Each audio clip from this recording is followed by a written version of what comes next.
ನಮಸ್ಕಾರ. ಇದು ವಿ4 ವಿಶೇಷ ಕಾಳಜಿ. ಕೊರೋನಾದ ಸಂದರ್ಭದಲ್ಲಿ ಕೋವಿಡ್-19 ಈ ಸಂದರ್ಭದಲ್ಲಿ ಜನ ಏನು ಕ್ರಮ ತಗೊಳ್ಬೇಕು ಮತ್ತು ಆಡಳಿತ ವ್ಯವಸ್ಥೆ ಕೂಡ ಯಾವ ರೀತಿಯ ಕ್ರಮಗಳನ್ನು ಈ ಒಂದು ಕೊರೋನಾದ ಭಯ ಭೀತಿಯನ್ನು ಹೋಗಲಾಡಿಸುವ ಸಂದರ್ಭದಲ್ಲಿ ತಗೊಳ್ಬೇಕು ಅನ್ನೋ ಬಗ್ಗೆ ನಾವು ಇವತ್ತು ಮಾತಾಡಲಿಕ್ಕಿದ್ದೇವೆ. ಈ ಸಂದರ್ಭದಲ್ಲಿ ನಮ್ಮ ಜೊತೆಗೆ ಕರ್ನಾಟಕದ ಖ್ಯಾತ ಜನಪರ ಕಾಳಜಿಯ ವೈದ್ಯರಾಗಿರುವಂಥ ಡಾಕ್ಟರ್ ಶ್ರೀನಿವಾಸ ಕಕ್ಕೆಲ್ಲಾಯ್ ಅವರಿದ್ದಾರೆ. ನಾನು ಡಾಕ್ಟರ್ ಶ್ರೀನಿವಾಸ ಕಕ್ಕೆಲ್ಲಾಯ್ ಅವರನ್ನು ಪ್ರೀತಿಯಿಂದ ಈ ಒಂದು ಕಾರ್ಯಕ್ರಮಕ್ಕೆ ಸ್ವಾಗತ ಮಾಡ್ತಿದ್ದೇನೆ. ನಮಸ್ಕಾರ. ವೀಕ್ಷಕರೇ, ಈಗಾಗಲೇ ನಾವು ಅನೇಕ ಸಂದರ್ಭದಲ್ಲಿ ಕೊರೋನಾದ ಬಗ್ಗೆ ಅಥವಾ ಈ ಕೋವಿಡ್-19 ಬಗ್ಗೆ ಜಾಗೃತಿಯ ವಿಚಾರವಾಗಿ ಮಾತಾಡಿದ್ದೇವೆ. ಡಾಕ್ಟರ್ ಶ್ರೀನಿವಾಸ ಕಕ್ಕೆಲ್ಲಾಯ್ ಅವರು ಕೂಡ ಅನೇಕ ಸಂದರ್ಭದಲ್ಲಿ ಇದೇ ವಿ4 ವಾಹಿನಿ ಮೂಲಕ ಮಾತನಾಡಿದ್ದಾರೆ, ನಿಮ್ಮ ಜೊತೆಗೆ ಸಂವಾದ ಕೂಡ ಮಾಡಿದ್ದಾರೆ. ನಮ್ಮ ಬಹುಮುಖ್ಯ ಕಾಳಜಿ ನಾವು ಪ್ರತಿನಿತ್ಯವೂ ನೂರಾರು ಸ್ವರೂಪದ ನೂರಾರು ರೀತಿಯ ವದಂತಿಗಳನ್ನು ಜನ ಬೀದಿಯಲ್ಲಿ ನಿಂತು ಮಾತನಾಡುವುದು, ಜೊತೆಗೆ ನಮ್ಮ ಮಾಧ್ಯಮಗಳಲ್ಲಿ ಕೂಡ ಮಾತನಾಡುವಂಥದ್ದನ್ನು, ಮತ್ತು ನಮ್ಮ ಆಡಳಿತ ವ್ಯವಸ್ಥೆ ಇರ್ಬೋದು ಅಥವಾ ನಮ್ಮ ಜನಪ್ರತಿನಿಧಿಗಳು ಕೂಡ ಎಲ್ಲರೂ ಬಹುತೇಕ ಸಂದರ್ಭದಲ್ಲಿ ವದಂತಿಗಳನ್ನೇ ಆಧಾರವಾಗಿಟ್ಟುಕೊಂಡು ಮಾತನಾಡುವುದನ್ನು ನಾವು ಕಾಣ್ತಾ ಇದ್ದೇವೆ.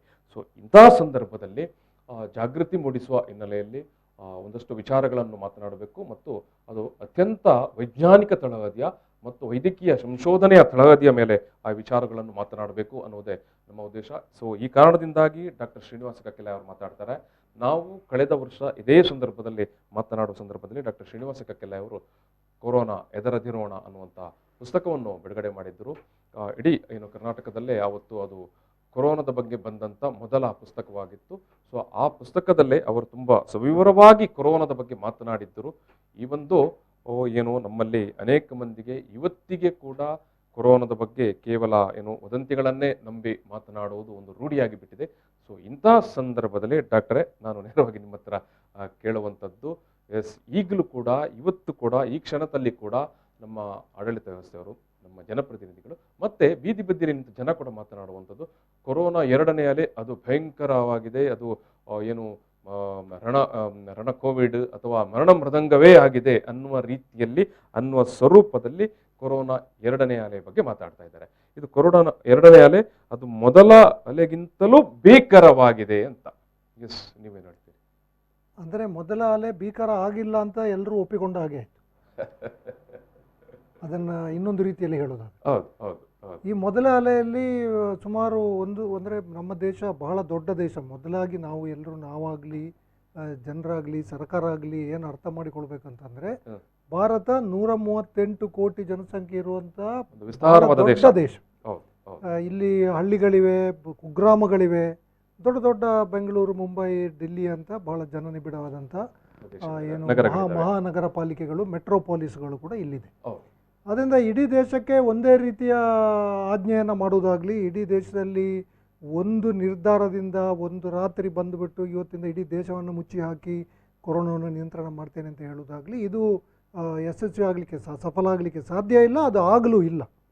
ಈಗ ಅಂದರೆ ಏನಂತಂದ್ರೆ ಎರಡನೇ ಅಲೆ ಅನ್ನೋದು ಆಗಿದ್ದರೆ ಮೊದಲನೇ ಅಲೆಗಿಂತ ದೊಡ್ಡದಾಗಿರ್ಲಿಕ್ಕೆ ಸಾಧ್ಯವೇ ಇಲ್ಲ. ಅದನ್ನೇ ನಾನು, ಯಾಕಂದ್ರೆ ಸರ್ಕಾರವೇ ಏನು ಹೇಳಿದೆ, ಕೆಲವು ಕಡೆ 30%, ಕೆಲವು ಕಡೆ 25%, ದಿಲ್ಲಿ ಅಂತ ನಗರಗಳಲ್ಲಿ 50ರಿಂದ 60% ಜನರಿಗೆ ಈಗಾಗಲೇ ಕೊರೋನಾ ಬಂದು ಹೋಗಿ ಆಗಿದೆ. ಒಮ್ಮೆ ಕೊರೋನಾ ಬಂದವರಿಗೆ ಮತ್ತೊಮ್ಮೆ ಕೊರೋನಾ ಬಾಧಿಸುವ ಸಾಧ್ಯತೆ ಇಲ್ಲ. ನಾವು ಮೊದಲಿಂದಲೇ ಹೇಳ್ಕೊಂಡು ಬಂದಿರುವ ಹಾಗೆ, ಯಾರಿಗೆ ಕೊರೋನಾ ಬಂದಿಲ್ಲ ಅವರಿಗೆ ಖಂಡಿತಕ್ಕೂ ಇದು ಒಂದಲ್ಲ ಒಂದು ದಿನ ತಗಲುವಂಥ ಸಾಧ್ಯತೆ ಇದ್ದೇ ಇದೆ. ಈಗ ಅಲ್ಲದಿದ್ರೆ ಮುಂದಕ್ಕೆ. ಈಗ ಆಗ್ತಾ ಇರೋದೇ ಯಾರಿಗೆ ಮೊದಲ ಅಲೆಯಲ್ಲಿ ಯಾರೋ ಇದರಿಂದ ತಪ್ಪಿಸಿಕೊಂಡು. ಈಗ ಉದಾಹರಣೆಗೆ ಇವತ್ತು ವಾರ್ತಾಪತ್ರಿಕೆ ಒಂದು ಬಹಳ ಚೆನ್ನಾಗಿ ಒಂದು ಚಿತ್ರವನ್ನು ನೀಡಿದೆ. ಏನು ಅಂತಂದರೆ, ಮುಂಬೈ ನಗರದಲ್ಲಿ ಮೊದಲಿಗೆ ಧಾರಾವಿಯಲ್ಲಿ ಇರುವ ಕೊಳಗೆ ಏನಿದೆ ಅಲ್ಲಿನ ಜನರಿಗೆ ಬಂತು.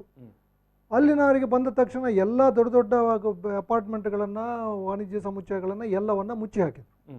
ಯಾರು ಕೂಡ ಅಲ್ಲಿ ಒಳಗಡೆ ಬರಲಿಕ್ಕೆ ಇಲ್ಲದ ಹಾಗೆ ಅದನ್ನು ಮುಚ್ಚಿ ಹಾಕಿ ಸುಮಾರು 5 ತಿಂಗಳು ಆ ಅಪಾರ್ಟ್ಮೆಂಟ್ಗಳ ಒಳಗೆ, ಫ್ಲ್ಯಾಟ್ಗಳ ದೊಡ್ಡ ದೊಡ್ಡ ಕಟ್ಟಡಗಳಿದೆ, ಯಾರು ಒಳಗೆ ಹೋಗ್ಲಿಕ್ಕಿಲ್ಲ, ಯಾರು ಹೊರಗೆ ಬರಲಿಕ್ಕಿಲ್ಲ, ಈ ಥರ ವ್ಯವಸ್ಥೆನ ಮಾಡಿದ್ರು. ಸೊ ಅಲ್ಲಿ ಕೊರೋನಾದ ಮೊದಲ ಅಲೆ ಬಂದು ಹೋದಾಗ ಇವರು ಯಾರಿಗೂ ಅದು ತಗಲಿಲ್ಲ, ಯಾಕಂದ್ರೆ ಇವರು ಹೊರಗಡೆ ಬರಲೇ ಇಲ್ಲ. ಕೊರೋನಾದ ಮೊದಲ ಅಲೆ ಕಡಿಮೆ ಆಗ್ತಾ ಬಂದ ಹಾಗೆ 365 ದಿನ, ವರ್ಷಗಟ್ಟಲೆ, 10 ವರ್ಷ 20 ವರ್ಷ ಯಾರು ಮನೆಯೊಳಗೆ ಕೂತ್ಕೊಳ್ಳಿಕ್ಕೆ ಸಾಧ್ಯ ಇಲ್ಲ. ಈಗ ಹೊರಗೆ ಬರ್ತಾ ಇದ್ದಾರೆ, ಹೊರಗೆ ಬರುವಾಗ ಅವರಲ್ಲಿ ಒಬ್ಬೊಬ್ಬರಿಗೆ ಬರ್ತಾ ಇದೆ. ಸೊ ಇದು ಎರಡನೇ ಅಲೆ. ಅದರಿಂದ ಮೊದಲನೇ ಅಲೆಯಲ್ಲಿ 30ರಿಂದ 60% ಜನರಿಗೆ ಬಂದು ಹೋದ ಮೇಲೆ ಅದಕ್ಕಿಂತ ಕಡಿಮೆ ಜನರಿಗೆ ಎರಡನೇ ಅಲೆಯಲ್ಲಿ ಬರಬೇಕು ಹೊರತು ಅದಕ್ಕಿಂತ ಜಾಸ್ತಿ ಜನರಿಗೆ ಎಲ್ಲಿ ಬರ್ತದೆ. ಸೊ ಯಾರಿಗೆ ಬಂದಿಲ್ಲ ಅವರಿಗೆ ಬರ್ತದೆ ಅಷ್ಟೇ. ಅದರಿಂದ ಮತ್ತೆ ಮೊದಲನೇ ಅಲೆಯಲ್ಲಿ ಮರಣ ಮೃದಂಗವಾಗಲಿ ರಣಕೇಕೆ ಆಗಲಿ ಕೇಳಿಸದೇ ಹೋದ ಮೇಲೆ ಇನ್ನು ಎರಡನೇ ಅಲೆಯಲ್ಲಿ ಅದು ಕೇಳಿಸುವ ಸಾಧ್ಯತೆ ಇಲ್ಲ. Okay okay okay okay. So ಈಗ ಮೊದಲನೇ ಅಲೆಗೆ ನಂತರ ಏನು ರೂಪಾಂತರಗೊಂಡಿದೆ ವೈರಸ್ ಬೇರೆ ಬೇರೆ ಸ್ವರೂಪದಲ್ಲಿ ತುಂಬ ತುಂಬ. ಸೊ ಹಾಗಿದ್ರೆ ನೀವು ಹೇಳುವಂಥದ್ದು ಮೊದಲ ಅಲೆಯಲ್ಲಿ ಅಥವಾ ಆರಂಭದಲ್ಲಿ ಕಂಡಂಥ ಏನು ಅಲೆ ಅಥವಾ ವೈರಸ್ಸಿನ ಪ್ರಭಾವ ಇವಾಗ ಆಫ್ಟರ್ 1 year, 1 ವರ್ಷದ ನಂತರಕ್ಕೆ ಬರುವಾಗ ಅದು ರೂಪಾಂತರಗೊಂಡಂಥ ಸಂದರ್ಭದಲ್ಲಿ ಅದು ಏನು ದೇಹದಲ್ಲಿ ಮಾಡುವಂಥ ಏನು ಇಲ್ಲ ನೋಡಿ, ರೂಪಾಂತರಗೊಳ್ಳುವಂಥದ್ದು ಎಲ್ಲ ವೈರಸ್ಗಳ ಸ್ವಭಾವ. ಅದು ಫ್ಲೂ ವೈರಸ್ ಕೂಡ ರೂಪಾಂತರಗೊಳ್ಳುತ್ತದೆ, ಕೊರೋನಾ ವೈರಸ್ ಕೂಡ ರೂಪಾಂತರಗೊಳ್ಳುತ್ತದೆ. ಸಣ್ಣ ಸಣ್ಣ ರೂಪಾಂತರಗಳು ವೈರಸ್ನಲ್ಲಿ ಆಗ್ತಾನೆ ಇರ್ತವೆ. ನಾವು ಬರೆದಂಥ ಪುಸ್ತಕವನ್ನು ಪ್ರಸ್ತಾಪ ಮಾಡಿದ್ವಿ. ಆ ಪುಸ್ತಕವನ್ನೇ ನೀವು ಕೂಲಂಕಷವಾಗಿ ನೋಡಿದರೆ ಸುಮಾರು 120 ಬಗೆಗಳು ಅದು ಅಂದರೆ ಆಗಸ್ಟಲ್ಲಿ ನಾವು ಬರೆದಿರೋದು. ಸೊ ಮಾರ್ಚಿಂದ ಆಗಸ್ಟ್ ವೇಳೆಗೆ ಅದು ಅಮೆರಿಕ, ಇಟಲಿ, ಯುರೋಪ್ ಮತ್ತು ಭಾರತಕ್ಕೆ ಬಂದ ಸಂದರ್ಭದಲ್ಲಿಯೇ ಸುಮಾರು 120 ವಿಧಗಳನ್ನು ಆವಾಗಲೇ ಗುರುತಿಸಲಾಗಿತ್ತು. ಈಗ ಅಂಥವು 3000 ಬಗೆಗಳನ್ನು ಗುರುತಿಸಲಾಗಿದೆ. 3000 ಬಗೆಗಳು ಭಾರತದಲ್ಲಿ ನಾವು ಪುಸ್ತಕವನ್ನು ಪ್ರಕಟಿಸಿದ ಆಗಸ್ಟ್ ತಿಂಗಳ ವೇಳೆಗೆ ಭಾರತದಲ್ಲಿಯೇ ಸುಮಾರು 12 ಬಗೆಗಳನ್ನು ಗುರುತಿಸಲಾಗಿತ್ತು. ಭಾರತದಲ್ಲಿ ಗುರುತಿಸಿದ ಒಂದು ಬಗೆಯನ್ನು ಇಲ್ಲಿಂದ ಕೆಲವರು ಸಿಂಗಾಪುರಕ್ಕೆ ಹೋದವರು ಅಲ್ಲಿ ಹೊತ್ತುಕೊಂಡು ಹೋದರು. ಅದರ ಬಗ್ಗೆ ಕೂಡ ಕಳೆದ ಆಗಸ್ಟಲ್ಲಿ ನಾವು ಓದಿದ್ದೇವೆ.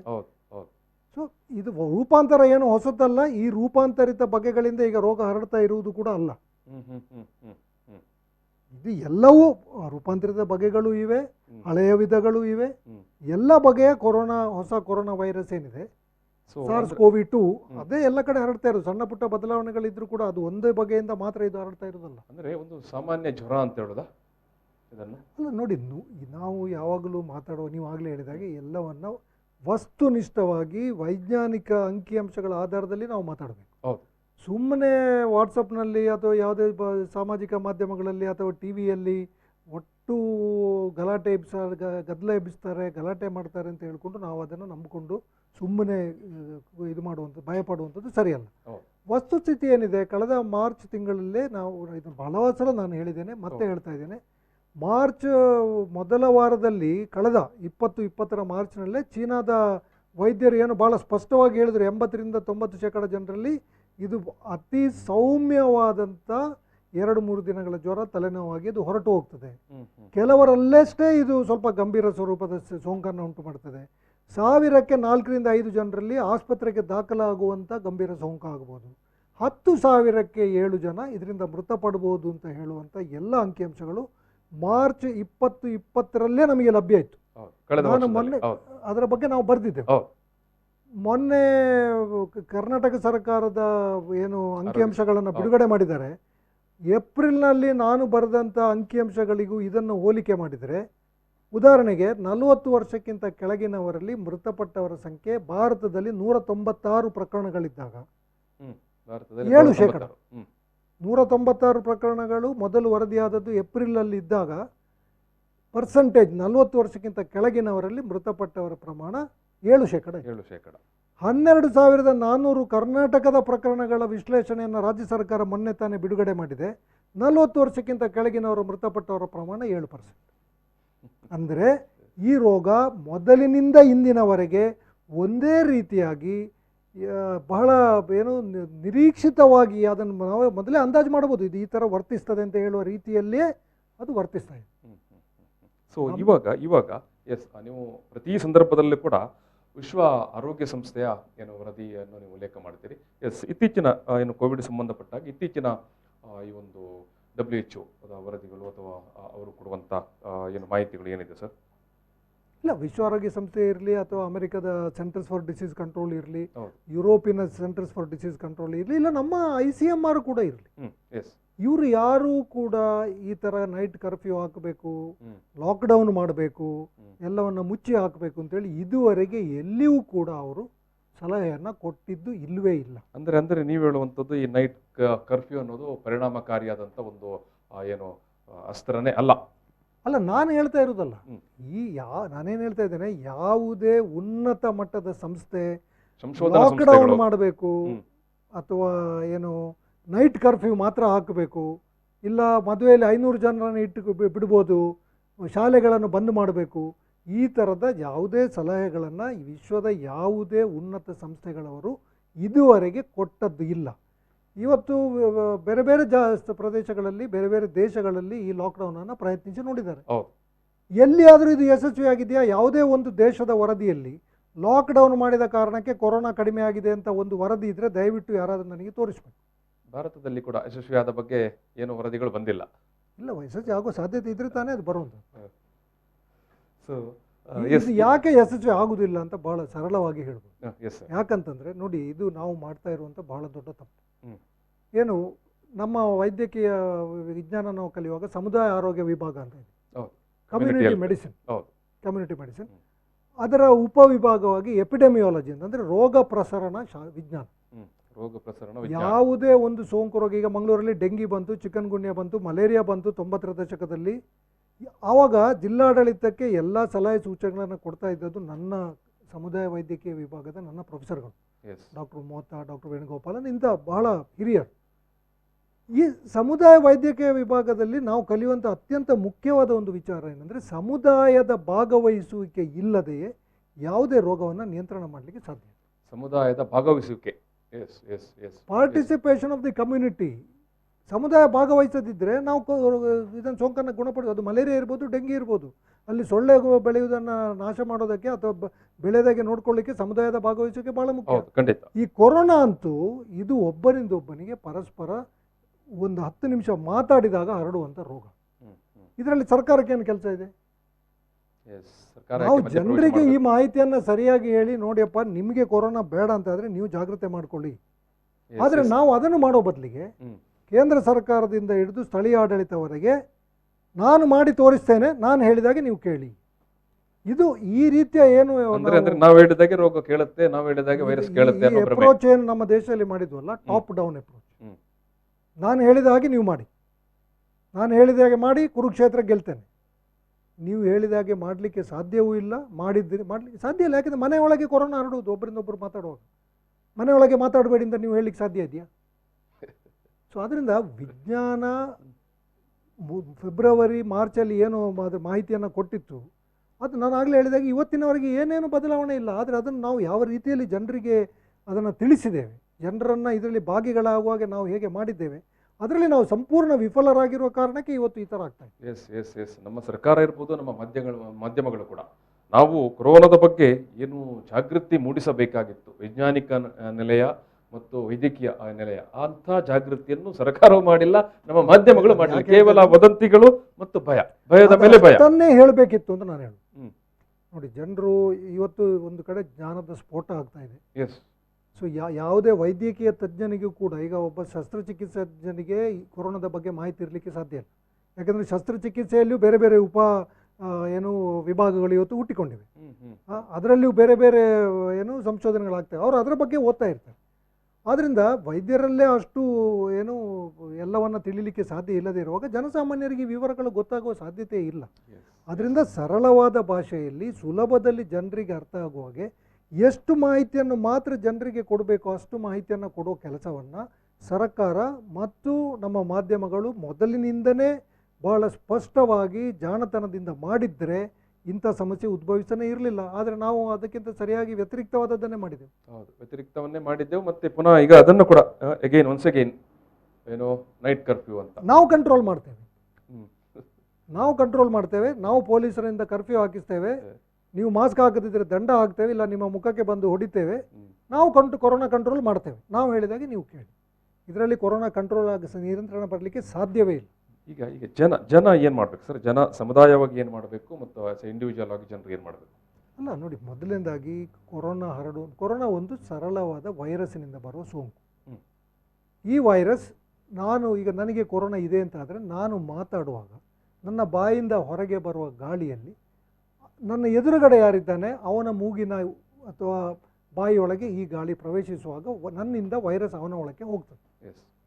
ಇದನ್ನು ಕೂಡ ಬಹಳ ಸ್ಪಷ್ಟವಾಗಿ ಬಹಳ ಹಿಂದೆ ಹೇಳಿದ್ದಾರೆ. ಏನು, 10 ನಿಮಿಷಕ್ಕಿಂತ ಹೆಚ್ಚು ಹೊತ್ತು ಮಾತಾಡಿದರೆ, 3 ಅಡಿಗಿಂತ ಕಡಿಮೆ ದೂರದಲ್ಲಿ ನಿಂತು ಮಾತಾಡಿದರೆ, ಜೋರಾಗಿ ಮಾತಾಡಿದರೆ, ಹಾಡಿದರೆ ಅಥವಾ ಭಾಷಣ ಮಾಡಿದರೆ ಇದು ಕೆಮ್ಮಿದ್ರೆ ಮತ್ತು ಸೀನಿದ್ರೆ, ಅಂದರೆ ಹೆಚ್ಚು ಗಾಳಿ ಒಬ್ಬನ ಉಸಿರು ಹೆಚ್ಚು ಏನು ಶಕ್ತಿಯುತವಾಗಿ ಹೊರಗೆ ಬರುವ ಸಂದರ್ಭಗಳಲ್ಲಿ ಇದು ಹರಡುವ ಸಾಧ್ಯತೆ ಜಾಸ್ತಿ. Okay okay okay. ಆದ್ದರಿಂದ ವಿಶ್ವ ಆರೋಗ್ಯ ಸಂಸ್ಥೆ ಇರ್ಬೋದು, CDC ಇರ್ಬೋದು, ಮೊದಲಿಂದನೇ ಏನು ಸ್ಪಷ್ಟವಾಗಿ ಹೇಳಿದ್ದಾರೆ, ನೀವು 6 ಅಡಿ ದೂರದಲ್ಲಿ ನಿಂತು ಮಾತಾಡುವಾಗ ಮೆತ್ತಗೆ ಮಾತಾಡಿ. ಯಾರಲ್ಲಿ ಸೋಂಕಿನ ಲಕ್ಷಣಗಳು ಇದೆ, ಓಕೆ. ಈ ಸೋಂಕನ್ನು ನಿಯಂತ್ರಿಸುವ ಜವಾಬ್ದಾರಿ ಅತ್ಯಂತ ಮುಖ್ಯವಾಗಿರುವುದು ಸೋಂಕಿನ ಲಕ್ಷಣಗಳು ಇದ್ದವರು. ಸೋಂಕಿನ ಲಕ್ಷಣಗಳು ಇರುವವರು ತಮ್ಮ ಮನೆಯವರಿಗಾಗಲಿ, ತಮ್ಮ ನೆರೆಹೊರೆಯವರಿಗಾಗಲಿ, ತಮ್ಮ ಮಿತ್ರರಿಗಾಗಲಿ ಇದು ಹರಡದ ಹಾಗೆ ಜಾಗೃತಿ ಮಾಡಬೇಕಾದದ್ದು ಬಹಳ ಮುಖ್ಯ. ಖಂಡಿತ ಖಂಡಿತ. ಅದು ಏನು ಮಾಡಬೇಕು ಅವರು? ಇಲ್ಲ, ಈಗ ನನ್ನ ಮನೆಯಲ್ಲಿ ಮದುವೆ ಇದೆ, ನನಗೀಗ ಬೆಳಿಗ್ಗೆ ಕೊರೋನಾದ ಲಕ್ಷಣಗಳು ಆರಂಭ ಆಗಿದೆ, ಮದುವೆಗೆ ನಾನು ಹೋಗಿಯೇ ಹೋಗ್ತೇನೆ ಅಂತ ನಾನು ಮದುವೆಗೆ ಹೋಗೋದಲ್ಲ. ಹೋದರೆ ನನ್ನ ಜೊತೆ ಯಾರೆಲ್ಲ ಮಾತಾಡ್ತಾರೆ ಅವರೆಲ್ಲರಿಗೂ ನಾನು ಎಲ್ರಿಗೂ ಅಲ್ಲದಿದ್ದರೂ 10 ಜನರಲ್ಲಿ ಮಾತಾಡಿದರೆ 2 ಅಥವಾ 3 ನಾನು ಈ ಸೋಂಕನ್ನು ಹರಡಲಿಕ್ಕೆ ಕಾರಣ. ಹಾಗಾಗಿ ನಾವು ಸ್ವಲ್ಪ ವಿವೇಚನೆಯಿಂದ ವರ್ತನೆ ಮಾಡಬೇಕು. ನಾನು ವಿವೇಚನೆಯಿಂದ ವರ್ತಿಸಬೇಕು, ನಾನು ಎಚ್ಚರಿಕೆ ವಹಿಸಬೇಕು. ಯಾರಿಗೆ ಸೋಂಕಿನ ಲಕ್ಷಣಗಳಿದೆ ಅಂಥವರು ಪ್ರತ್ಯೇಕವಾಗಿ ಕನಿಷ್ಠ 1 ವಾರಗಳ ಕಾಲ, ಈಗ ಮನೆಯಲ್ಲಿ ಯಾರಿಗಾದ್ರೂ ಒಬ್ಬರು ಇದ್ದರೆ 1 ವಾರ ಅವರು ಬೇರೆ ಕೋಣೆಯಲ್ಲಿ ಮನೆಯ ಮಂದಿಯಿಂದ ದೂರದಲ್ಲಿ ಇರಬೇಕು. ಬೇರೆಯವ್ರ ಜೊತೆ ಮಾತಾಡುವಾಗ 6 ಅಡಿ ಅಂತರಕ್ಕಿಂತ ಹೆಚ್ಚು ಅಂತರವನ್ನು ಕಾಯ್ದುಕೊಳ್ಳೋದು. ನಿಧಾನವಾಗಿ ಮಾತಾಡಿ, ಬೊಬ್ಬೆ ಹಾಕಿ ಗಲಾಟೆ ಅಂದರೆ ಜೋರಾಗಿ ಮಾತಾಡಿ ಇದು ಮಾಡಬಾರ್ದು. ಸೀನು ಕೆಮ್ಮು ಬರುವುದಾದರೆ ಮುಖಕ್ಕೆ ಈ ರೀತಿಯಾಗಿ ಕೈಯನ್ನು ಅಡ್ಡ ಇಟ್ಟುಕೊಳ್ಬೇಕು. ಆಗ ನಿಮ್ಮ ಬಾಯಿಯಿಂದ ಮೂಗಿನಿಂದ ಹೊರಗೆ ಬರುವ ಹನಿಗಳು ಎದುರಿದ್ದವನಿಗೆ ತಗಲದ ಹಾಗೆ ನೀವು ಎಚ್ಚರಿಕೆಯನ್ನು ವಹಿಸಲಿಕ್ಕೆ ಸಾಧ್ಯ. ಮನೆಯಲ್ಲಿ ಹಿರಿಯ ವಯಸ್ಸಿನವರು ಅಥವಾ ಈ ಸೋಂಕಿನಿಂದ ಏನು ರೋಗ ಉಲ್ಬಣಗೊಳ್ಳುವ ಸಾಧ್ಯತೆಗಳಿದ್ದವರು ಇದ್ದರೆ ಅವರನ್ನು ದಯವಿಟ್ಟು ಪ್ರತ್ಯೇಕವಾಗಿ ಇಡಿ. ಮತ್ತು ಅಂಥವರು ಹೊರಗಡೆ ಹೋಗುವಾಗ ಖಂಡಿತವಾಗಿಯೂ ಒಂದು ಒಳ್ಳೆಯ ಮಾಸ್ಕನ್ನು ಧರಿಸಬೇಕು. ಸಾಧ್ಯವಾದಷ್ಟು ಮಟ್ಟಿಗೆ ಸೋಂಕಿತರು ಇರಬಹುದಾದಂಥ ಏನು ಜಾಗಗಳಿಗೆ, ಉದಾಹರಣೆಗೆ ಸಮಾರಂಭಗಳಿರ್ಬೋದು, ಸಭೆಗಳಿರ್ಬೋದು, ಅಥವಾ ಆಸ್ಪತ್ರೆಗಳಿರ್ಬೋದು, ಅಂತಲ್ಲಿಗೆ ದಯವಿಟ್ಟು ಹೋಗಬೇಡಿ. ಇದಿಷ್ಟು ಮಾಡಿದರೆ ಮನೆಯವರಿಗೆ ಬಾರದ ಹಾಗೆ ನಾವು ತಡಿಬೋದು, ಇತರರಿಗೆ ಬಾರದ ಹಾಗೆ ನಾವು ತಡಿಬೋದು. ಕೊರೋನಾದಲ್ಲಿ ಒಂದು ವಿಷಯ ಏನಿದೆ ಅಂತಂದರೆ, ರೋಗ ಲಕ್ಷಣಗಳು ಆರಂಭವಾಗುವ 12 ಗಂಟೆಗಳ ಮೊದಲೇ ಅದು ಹರಡುವ ಸಾಧ್ಯತೆಗಳಿದೆ. ಆತನ ಲಕ್ಷಣವನ್ನು ಮೊದಲೇ 12 ಗಂಟೆ ಮೊದಲು, 2-3 ದಿವಸ ಮೊದಲು ಅಲ್ಲ, ಅದು ಗೊತ್ತಾಗುವುದಿಲ್ಲ. ಆದ್ದರಿಂದ ಯಾರಾದರೂ ಖಂಡಿತಕ್ಕೂ ಒಬ್ಬ ಸೋಂಕಿತನ ಸಂಪರ್ಕಕ್ಕೆ ಬಂದಿದ್ದರೆ ಅಂಥವರು ಅವತ್ತಿನಿಂದಲೇ ಸ್ವಲ್ಪ ಎಚ್ಚರಿಕೆ ವಹಿಸುವುದು ಒಳ್ಳೆ. ಅಂದರೆ ಮಾತಾಡುವಾಗೆಲ್ಲ ದೂರವನ್ನು ಕಾದುಕೊಂಡು ಮಾತಾಡಿ, ಅಷ್ಟೇ ಇರುವುದು. ಇದನ್ನು ಮಾಡಲಿಕ್ಕೆ ಏನು ಯಾವ ಕಷ್ಟ ಇದೆ? ಖಂಡಿತ ಖಂಡಿತವಾಗಿ ಸ್ವಲ್ಪ ಇದನ್ನು ಸರ್ಕಾರ ಮಾಡಲಿಕ್ಕೆ ಸಾಧ್ಯ ಇದೆ. ನಾಗರಿಕ ಪ್ರಜ್ಞೆ ಬೇಕಾಗಿರೋದು ಅಲ್ಲ, ನಾನೇನು ಹೇಳ್ತಾ ಇದ್ದೇನೆ, ಜನರಿಗೆ ಇದನ್ನು ನಾವು ಹೀಗೆ ಸರಳವಾಗಿ ಸ್ಪಷ್ಟವಾಗಿ ತಿಳಿಸಿಕೊಟ್ರೆ ಜನರು ಯಾಕೆ ಪಾಲನೆ ಮಾಡೋದಿಲ್ಲ? ಖಂಡಿತಕ್ಕೂ ಮಾಡ್ತಾರೆ. ನಾವು ಅಂತ ಪ್ರಯತ್ನವನ್ನೇ ಮಾಡಿಲ್ಲ, ಮಾಡಿಲ್ಲ, ನಮ್ಮ ಜನಪ್ರತಿನಿಧಿಗಳು ಮಾಡಿಲ್ಲ, ನಮ್ಮ ಮಾಧ್ಯಮಗಳು ಮಾಡಿಲ್ಲ. ನಾವು ಮರಣ ಮೃದಂಗ ಇದು ಬಂದರೆ ಸತ್ತೇ ಹೋಗ್ತಾರೆ ಅಂತ ಹೆದರಿಸಿದ್ದು ಬಿಟ್ಟರೆ ಸ್ಪಷ್ಟವಾಗಿ ಜನರಿಗೆ ವಿಷಯವನ್ನು ತಿಳಿಸುವಲ್ಲಿ ನಾವು ವಿಫಲರಾಗಿದ್ದೇವೆ, ಅದು ಖಂಡಿತ. ಮಕ್ಕಳ ವಿಚಾರಕ್ಕೆ ಬಂದಾಗ ಶಾಲೆಯನ್ನು ಮುಚ್ಚಿದೆವು. ಶಾಲೆಯನ್ನು 1 ವರ್ಷ ದಾಟಿತು. ಇವತ್ತು ಏನೋ ಶಿಕ್ಷಣ ಸಚಿವರು ಮಕ್ಕಳ ಭವಿಷ್ಯವನ್ನು 1 ರಿಂದ 9 ಮಕ್ಕಳ ಭವಿಷ್ಯವನ್ನು ನಿರ್ಧರಿಸ್ತೇವೆ ಅಂತ ಹೇಳಿದ್ದಾರೆ. ಭವಿಷ್ಯವನ್ನು ಅವರು ಈಗಾಗಲೇ ಸರ್ವನಾಶ ಮಾಡಿ ಆಗಿದೆ, ಇನ್ನು ಭವಿಷ್ಯವನ್ನು ನಿರ್ಧರಿಸುವುದು ಏನು ಅಂತ ನನಗಂತೂ ಅರ್ಥ ಆಗುವುದು. 1 ವರ್ಷ ಮಕ್ಕಳು ಶಾಲೆಗೆ ಹೋಗದೇ ಇರುವ ಕಾರಣಕ್ಕೆ ಇದನ್ನು ಹಲವು ಸಲ ನಾವು ಚರ್ಚೆ ಮಾಡಿದ್ದೇವೆ. ಓದುವುದನ್ನು ಮರ್ತಿದ್ದಾರೆ, ಮಾತಾಡುವುದನ್ನು ಮರ್ತಿದ್ದಾರೆ, ಬರೆಯುವುದನ್ನು ಮರ್ತಿದ್ದಾರೆ. ಖಂಡಿತ ಖಂಡಿತ ಖಂಡಿತ. ಆರಂಭದಲ್ಲಿ ಒಂದಷ್ಟು ಜನ ಹೇಳಿದ್ರೆ ಆನ್ಲೈನ್ ಪಾಠ ಇದೆ, ಚೆನ್ನಾಗಿ ಆಗುತ್ತೆ, ಪರ್ಯಾಯ ಶಿಕ್ಷಣ ಅಲ್ಲದಿದ್ದರೂ ಕೂಡ ಅಂತ. ಆದರೆ ಕೊನೆಗೆ ಆಗುವಾಗ ಜನರಿಗೆ ಸುಸ್ತಾಗಿ ಇಲ್ಲ. ಮಕ್ಕಳು ನೋಡಿ, 14 ವರ್ಷಕ್ಕಿಂತ ಕೆಳಗಿನ ಮಕ್ಕಳಿಗೆ ನಾವು ಮೊಬೈಲ್ ಏನು ಇವತ್ತು ಉಪಕರಣಗಳಿದೆ ಇದನ್ನು ಕೊಡಲೇಬಾರದು. 5 ವರ್ಷಕ್ಕಿಂತ ಕೆಳಗಿನ ಮಕ್ಕಳು ದಿವಸಕ್ಕೆ 2 ಗಂಟೆಗಿಂತ ಹೆಚ್ಚು ಹೊತ್ತು ಸ್ಕ್ರೀನನ್ನು ನೋಡ್ತಾ ಇದ್ದರೆ ಅವರ ಮೆದುಳಿನ ಬೆಳವಣಿಗೆಗೆ ತುಂಬ ಹಾನಿಯಾಗ್ತದೆ ಅಂತ ಎನ್ನುವಂಥದ್ದನ್ನು ಹಲವಾರು ಅಧ್ಯಯನಗಳು ತೋರಿಸಿಕೊಟ್ಟಿದ್ದಾವೆ. ಮಕ್ಕಳು ಬೀಳಬೇಕು, ಆಡಬೇಕು, ನೀರಿನಲ್ಲಿ ಹೋಗಬೇಕು, ಮಣ್ಣಿನಲ್ಲಿ ಆಡಬೇಕು, ಮಿತ್ರರೊಟ್ಟಿಗೆ ಮಾತಾಡಬೇಕು, ಜಗಳ ಆಡಬೇಕು, ಎಲ್ಲವನ್ನ ಮಾಡಬೇಕು. ಕೈಯಲ್ಲಿ ವಸ್ತುಗಳನ್ನು ಮುಟ್ಟಬೇಕು, ಮಣ್ಣಿನಲ್ಲಿ ಆಡಬೇಕು. ಇದನ್ನೆಲ್ಲ ಮಾಡುವಾಗ ಕೈಯ ಕಸುವು, ಕಾಲಿನ ಕಸುವು, ನಡೆಯುವುದು, ಓಡುವುದು, ಈ ಎಲ್ಲ ಚಟುವಟಿಕೆಗಳ ಮೂಲಕ ಅವುಗಳಿಗೆ ಸಂಬಂಧಪಟ್ಟ ಮೆದುಳಿನ ಭಾಗಗಳು ಬೆಳವಣಿಗೆ ಆಗ್ತದೆ.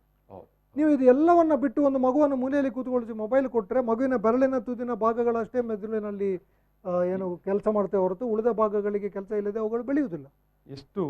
ಎಷ್ಟು ಪರ್ಸೆಂಟ್ ಮಕ್ಕಳಿಗೆ ಬಂದಿರಬಹುದು ಸರ್ ಕೊರೋನಾ? ಇಲ್ಲ, ಅದು ಈಗಾಗಲೇ ನಾನು ಹೇಳಿದ ಹಾಗೆ ಈಗಾಗಲೇ ಅದರ ಬಗ್ಗೆ ಸರ್ಕಾರದ ದಾಖಲೆಗಳನ್ನು ಬಿಡುಗಡೆ ಮಾಡಿದೆ. ಒಟ್ಟು ಸೋಂಕಿತರಲ್ಲಿ ಸುಮಾರು 10% ಮಾತ್ರ ಮಕ್ಕಳಿದ್ದಾರೆ. ಇದು ಕಳೆದ ಏಪ್ರಿಲ್ನಲ್ಲಿ ಹೇಗಿತ್ತು ಹಾಗೆ ಈಗಲೂ ಇದೆ. ಕರ್ನಾಟಕದಲ್ಲಿ 37% ಜನಸಂಖ್ಯೆಯಲ್ಲಿ 20 ವರ್ಷಕ್ಕಿಂತ ಕೆಳಗಿನ ಮಕ್ಕಳು ಇರೋದು. ಅಂದರೆ ಶಾಲೆ, ಹೈಸ್ಕೂಲು ಮತ್ತು ಜೂನಿಯರ್ ಕಾಲೇಜುಗಳಲ್ಲಿ ಕಲಿಯುವ ಮಕ್ಕಳು ರಾಜ್ಯದ ಜನಸಂಖ್ಯೆ 37% ಇದೆ.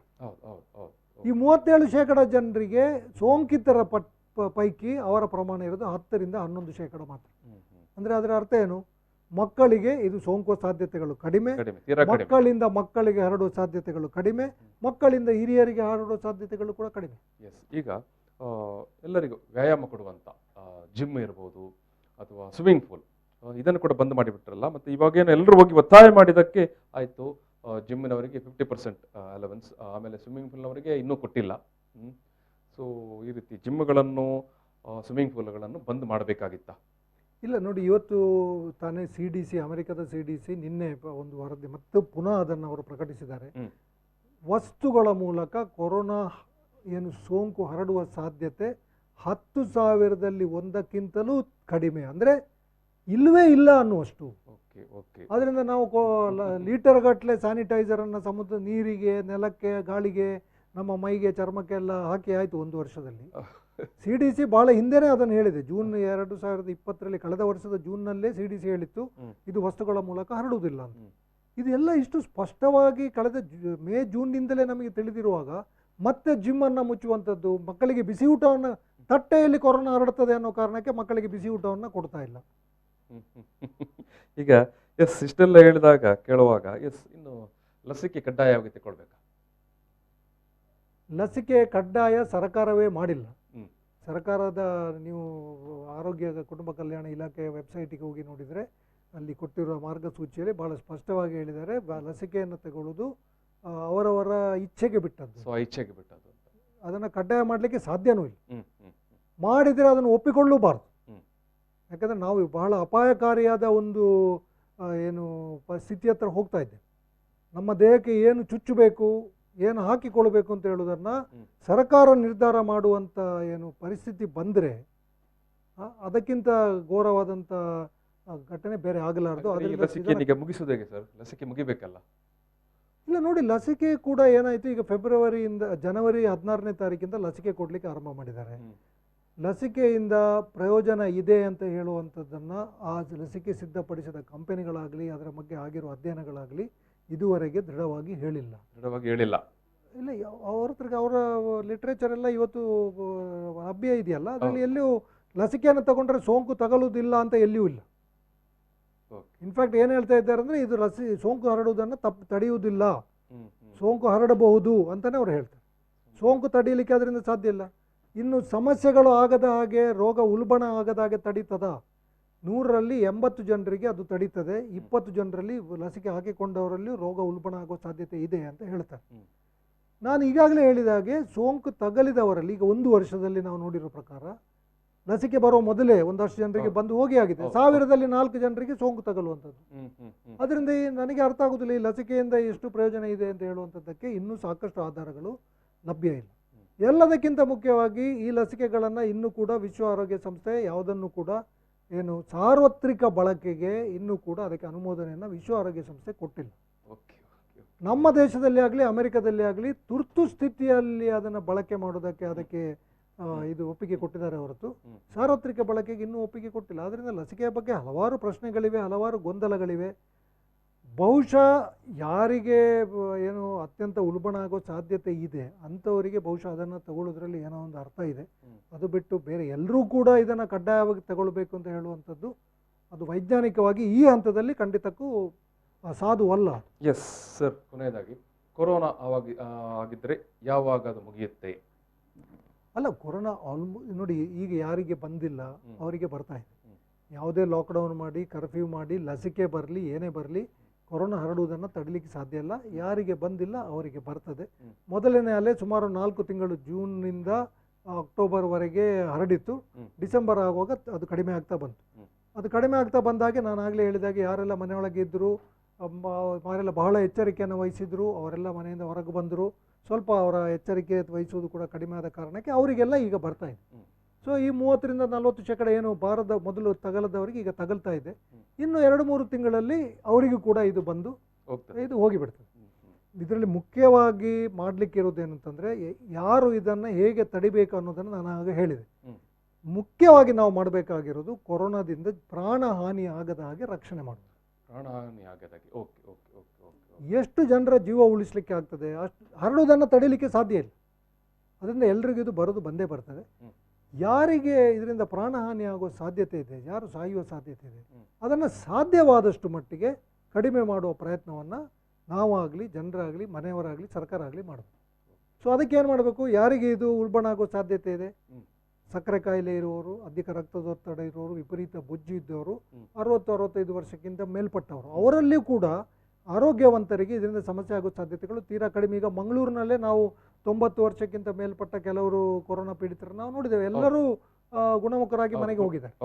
ಆದ್ದರಿಂದ ಯಾರಿಗೆ ಇದು ಉಲ್ಬಣಗೊಳ್ಳುವ ಸಾಧ್ಯತೆ ಇದೆ, ಯಾರು ಅದಾಗಲೇ ಅನಾರೋಗ್ಯದಲ್ಲಿದ್ದಾರೆ ಅಂಥವರು ನಾನು ಆಗಲೇ ಹೇಳಿದಾಗೆ ಕೊರೋನಾದಿಂದ ದೂರ ಇರಬೇಕು. ಅದು ತಗಲಾಗ್ತಾ ಹಾಗೆ ಜಾಗ್ರತೆ ಮಾಡಬೇಕು, ಸಭೆ ಸಮಾರಂಭಗಳಿಗೆ ಹೋಗದೇ ಇರೋದು ಇತ್ಯಾದಿ ಇತ್ಯಾದಿ. ಒಂದು ವೇಳೆ ಅಂಥವರಿಗೆ ಜ್ವರ ಬಂದರೆ, ಕೊರೋನಾದ ಲಕ್ಷಣ ಏನು, ತಲೆನೋವು ಬರ್ತದೆ 100ಕ್ಕೆ 100 ಜನರಿಗೆ, ಗಂಟ್ಲು ನೋವು, ಸ್ವಲ್ಪ ನೆಗಡಿ, ಕೆಮ್ಮು ಮತ್ತು ಜ್ವರ ಸ್ವಲ್ಪ ಹೆಚ್ಚಿರುವುದಿಲ್ಲ, 100, 101 ಹೀಗೆ. ಆಮೇಲೆ ಒಂದು ರೋಗ ಉಲ್ಬಣ ಆಗುವ ಲಕ್ಷಣ ಇದ್ದರೆ 8, 9, 10 ದಿನ ಆಗುವಾಗ ನಿಧಾನಕ್ಕೆ ಈ ಲಕ್ಷಣಗಳು ಹೆಚ್ಚುತ್ತಾ ಹೋಗ್ತವೆ, ಬಳಲಿಕೆ ವಿಪರೀತ ಆಗ್ತದೆ, ಮತ್ತು ಉಸಿರಾಟದಲ್ಲಿ ಕಷ್ಟ ಆಗುವಂಥದ್ದು ಬಹಳ ತಡವಾಗಿ ಆಗ್ತದೆ. ಅದಕ್ಕಿಂತ ಮೊದಲೇ ಉಸಿರಾಟದ ಕಷ್ಟ ಅನುಭವಕ್ಕೆ ಬರೋ ಮೊದಲೇ ಅವರ ರಕ್ತದಲ್ಲಿ ಆಮ್ಲಜನಕದ ಮಟ್ಟ ಕಡಿಮೆ ಆಗಲಿಕ್ಕೆ ಶುರುವಾಗ್ತದೆ. ಆದ್ದರಿಂದ ರೋಗ ಉಲ್ಬಣಗೊಳ್ಳುವ ಲಕ್ಷಣಗಳು ಒಂದು ವಿಪರೀತವಾದ ಬಳಲಿಕೆ, ವಿಪರೀತವಾದ ಕೆಮ್ಮು ಮತ್ತು ರಕ್ತದಲ್ಲಿ ಆಮ್ಲಜನಕದ ಮಟ್ಟ ಕಡಿಮೆ ಆಗುತ್ತೆ. ಇದನ್ನು ಗುರುತಿಸಲಿಕ್ಕೆ ಹೆಚ್ಚಿನವರು ತಮ್ಮ ಮನೆಗಳಲ್ಲೇ ಅದರಲ್ಲೂ ಮುಖ್ಯವಾಗಿ ಯಾರು ಈ ಥರ ರೋಗ ಉಲ್ಬಣಗೊಳ್ಳುವ ಇರುವವರ ಮನೆಗಳಿದೆ, ಅವರು ಒಂದು ಪಲ್ಸ್ ಆಕ್ಸಿಮೀಟರ್ನ ಖರೀದಿಸಿಟ್ಟುಕೊಳ್ಳಿ. ಆಮ್ಲಜನಕವನ್ನು ರಕ್ತದಲ್ಲಿ ಎಷ್ಟಿದೆ ಅಂತ ಒಂದು 15 ದಿನಗಳ ಕಾಲ ರೋಗ ಲಕ್ಷಣ ಆರಂಭ ಆದ ಮೇಲೆ ನೋಡ್ತಾ ಇರಿ. ಅದು 95ಕ್ಕಿಂತ ಕಡಿಮೆ ಆದರೆ ತಕ್ಷಣ ನಿಮ್ಮ ವೈದ್ಯರಿಗೆ ಕರೆ ಮಾಡಿ ಆಸ್ಪತ್ರೆಗೆ ಹೋಗಿ ದಾಖಲಾಗಿ, ಅವರಿಗೂ ಕೂಡ ಆರಂಭಿಕ ಹಂತದಲ್ಲಿ ಯಾವುದೇ ಔಷಧಗಳ ಅಗತ್ಯ ಇಲ್ಲ. ಇದು ಕೂಡ ಬಹಳ ಸ್ಪಷ್ಟ ಆಗಿದೆ, ಕೊರೋನಾಕ್ಕೆ ಯಾವುದೇ ಔಷಧ ಕೆಲಸ ಮಾಡೋದಿಲ್ಲ. ಆದ್ದರಿಂದ ಅಂಥವರು ಆಮ್ಲಜನಕವನ್ನು ಪಡಿಬೇಕಾಗ್ತದೆ. ಆಮ್ಲಜನಕವನ್ನು ಕೊಡ್ತಾ ಇದ್ದಾಗಲೂ ರೋಗ ಉಲ್ಬಣಿಸ್ತಾ ಹೋದರೆ ಅಂಥವರನ್ನು ತೀವ್ರ ನಿಗಾ ಘಟಕದಲ್ಲಿಟ್ಟು ಉಸಿರಾಟಕ್ಕೆ ನೆರವು ನೀಡುವಂಥ ಉಪಕರಣಗಳ ಬಳಕೆ, ಅಥವಾ ಇನ್ನೂ ಬಿಗಡಾಯಿಸಿದರೆ ತೀವ್ರ ಇದು ಆದರೆ ಕೃತಕ ಉಸಿರಾಟದಂಥ ನೆರವಿನ ಅಗತ್ಯ ಬರ್ಬೋದು. ಒಟ್ಟಾರೆಯಾಗಿ ಕೃತಕ ಉಸಿರಾಟದ ಅಗತ್ಯ ಬರುವಂಥವರು ಸಮಸ್ಯೆ ಆದವರಲ್ಲಿ 20% ಅಷ್ಟೆ. ಅದರಿಂದ ಸಾವಿನ ಪ್ರಮಾಣ ನಾನು ಆಗಲೇ ಹೇಳಿದಾಗೆ 10,000ಕ್ಕೆ 7. ಎಚ್ಚರಿಕೆಯಿಂದ ನಾವು ಅವರನ್ನು ಕೂಡ ಈ ರೀತಿ ಬೇಗನೆ ಆಸ್ಪತ್ರೆಗೆ ದಾಖಲಿಸಿ ಬೇಗನೆ ಆಮ್ಲಜನಕ ಕೊಟ್ಟು ಅವರನ್ನು ನೋಡಿಕೊಳ್ಳಲಿಕ್ಕೆ ಸಾಧ್ಯ ಆದರೆ ಈ ಸಾವಿನ ಪ್ರಮಾಣವನ್ನು ಕೂಡ ನಾವು ಕಡಿಮೆ ಮಾಡಲಿಕ್ಕೆ ಸಾಧ್ಯ ಇದೆ. Yes thank you sir, thank you.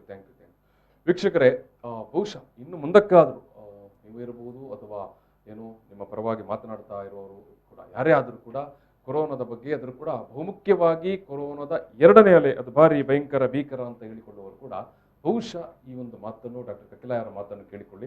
ಈ ಮಾತು ಇಡೀ ಟೋಟಲ್ ಮಾತುಕತೆ ಯೂಟ್ಯೂಬಲ್ಲಿ ಇರುತ್ತೆ, ಆಮೇಲೆ ನಿಮ್ಮ ಏನು ಸಾಮಾಜಿಕ ಜಾಲತಾಣದಲ್ಲಿ ಕೂಡ ನಿಮಗೆ ಲಭ್ಯ ಇರುತ್ತೆ. ಸೊ ಹಾಗಾಗಿ ಕನಿಷ್ಠ ಏನು ಮಾತುಕತೆ ಸಂದರ್ಭದಲ್ಲಿ ಅಥವಾ ಈ ರೀತಿ ಚರ್ಚೆಯ ಸಂದರ್ಭದಲ್ಲಿ ತೀರಾ ವೈಜ್ಞಾನಿಕವಾದ ಮತ್ತು ವೈದ್ಯಕೀಯ ತಳಹದಿಯಲ್ಲಿ ಡಾಕ್ಟರ್ ಕಕ್ಕಿಲಾಯವರು ಮಾತನಾಡಿದ ಈ ವಿಚಾರಗಳನ್ನು ಉಲ್ಲೇಖಿಸಿಕೊಂಡು ಮಾತನಾಡಿ, ಮತ್ತು ಆ ಮೂಲಕ ಅವರು 2 ವಿಚಾರಗಳನ್ನು ಭಾರಿ ಸ್ಪಷ್ಟವಾಗಿ ಹೇಳಿರುವಂಥದ್ದು. ಒಂದು, ನಾವು ಸ್ವಯಂ ಏನು ಜಾಗೃತಿ ಅಥವಾ ಒಂದು ವಿವೇಚನೆಯಿಂದ ನಾಗರಿಕ ಪ್ರಜ್ಞೆಯನ್ನು ನಾವು ಯಾವ ರೀತಿ ತೋರಿಸಬೇಕು ಅದು, ಮತ್ತು ನಾವು ಏನು ವೈಜ್ಞಾನಿಕ ನೆಲೆಯಲ್ಲಿ ವಿಷಯದ ಮೇಲೆ ಮಾತನಾಡಬೇಕು ಅಂತ. ಸೊ ಹಾಗಾಗಿ ನಾನು ಮತ್ತೊಮ್ಮೆ ಎಲ್ಲ ಸಾರ್ವಜನಿಕರ ಹತ್ರ ಕೇಳಿಕೊಳ್ಳುವಂಥದ್ದು, 2ನೇ ಅಲೆ ಅಂತ ನಾವು ಸುಮ್ಮನೆ ವದಂತಿಗಳನ್ನು ಹಬ್ಬಿಸುವ ಬದಲಿಗೆ ವೈಜ್ಞಾನಿಕ ಮತ್ತು ವೈದ್ಯಕೀಯ ನೆಲೆಯಲ್ಲಿ ಮತ್ತು ಏನು ಡಾಕ್ಟರ್ ಭಾರಿ ಸ್ಪಷ್ಟವಾಗಿ ಮತ್ತೆ ವಿವರಿಸಿ ಮಕ್ಕಳಿಗೆ ವಿವರಿಸುವ ರೀತಿ ಇಲ್ಲಿಗೆ ಹೇಳಿದ್ದಾರೆ ಯಾವ ರೀತಿಯ ರೋಗ ಲಕ್ಷಣ ಮತ್ತು ಯಾವ ರೀತಿಯ ಮುನ್ನೆಚ್ಚರಿಕೆ ಅಗತ್ಯ ಅನ್ನೋದನ್ನು. ಎಸ್ ಡಾಕ್ಟರ್, ನಾನು ಸಮಸ್ತ ವೀಕ್ಷಕರ ಪರವಾಗಿ ನಿಮಗೆ ಪ್ರೀತಿಯ ಧನ್ಯವಾದ ಸಮರ್ಪಣೆ ಮಾಡ್ತಾ ಇದ್ದೇನೆ. ನಮಸ್ಕಾರ. Yes thank you.